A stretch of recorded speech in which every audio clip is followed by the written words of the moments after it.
My name's Casey. I've been a teacher for 10 years. I've taught public schools, private schools. I've taught in 3 different states within the U.S., and I've taught in grades pre-K through 6th.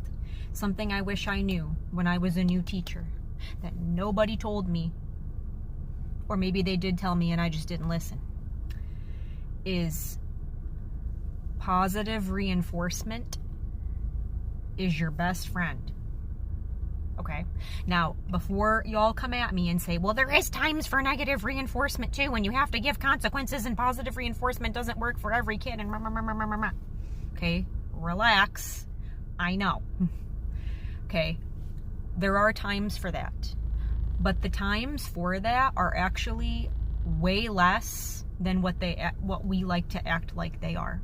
Meaning the instances where you do need to use negative reinforcement are not rare, but they're not as common as we like to act like they are. That's not the first strategy that we should reach for in our tool belt, okay? And I'll tell you why. Positive reinforcement and pointing out the students who are doing the things that you want and are following expectations, are following directions the first time you say it rather than the 5th or the 6th, right? Or are doing things without you even having to remind them or say anything. You need to point that out and make a huge deal out of it. Okay? And I'll give you an example. Okay? I'll model it for you. So this past school year, I taught 3rd grade ELA. Before we would go out for recess, I wanted them to have their materials out already on their desk, ready to go, so that when we came back in from recess, we just sit down and boom, here we go, let's start.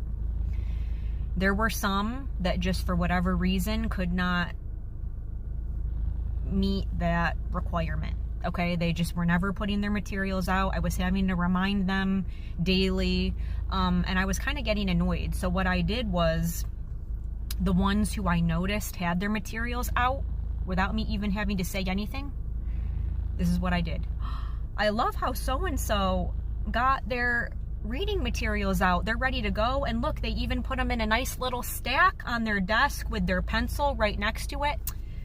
Good job. I love that. Way to be responsible and have your things ready.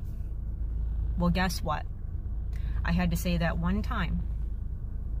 And half the class, right, who had nothing on their desk or was chit-chatting with their seat buddy or was doing everything else other than what they should be doing, I looked, they magically all started, right, frantically looking in their desk and getting everything out.